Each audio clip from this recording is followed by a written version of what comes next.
Inya nyutum do Esther kana. In jawai nyutum do Hare. Ar ona do Santali re kulai le meta'a. Menkan Hindi re do khargosh ko meta'a. Ar aling do onre in janamana Hindustan re. Ar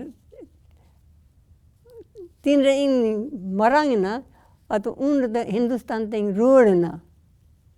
And what I'm saying is, I was born in India, and I speak Santali.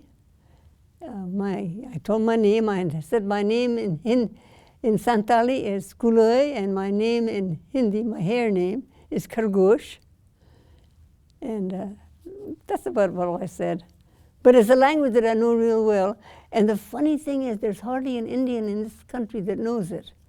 It's not a common language, it's a tribal language. That's why my dad was kind of unusual. And so when I go to my Indian group, one person speaks Santali. And she doesn't speak it well because she was born in Bangladesh. But it's an interesting language. Have I told you about the pronouns? Okay, Santali has very unusual pronouns, and this is a kind of an interesting story. My mother needed a guy to help in the house, and she wanted to teach him how to cook and keep house. And he was maybe 17 or 18 at the time. And she was showing him how to make the bed. And you put on the bottom sheet, and then you put on the top sheet. And they were putting on the top sheet.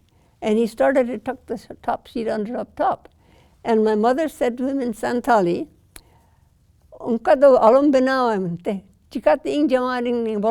so what she said was, don't do that. I mean, he said that, I'm sorry, he said that. He said, don't do it.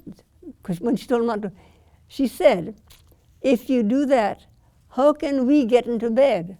But the pronoun she used was, how can you and I get into bed?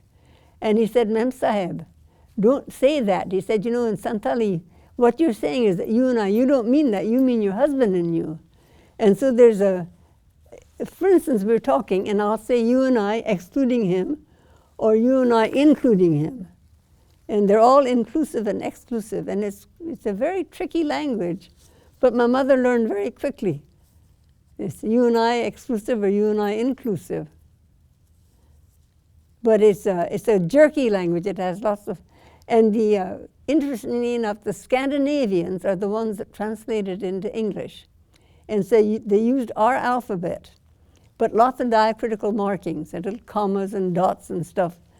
That, like hair, the word for hair is oop, but you spell it UP with a comma after it, oop.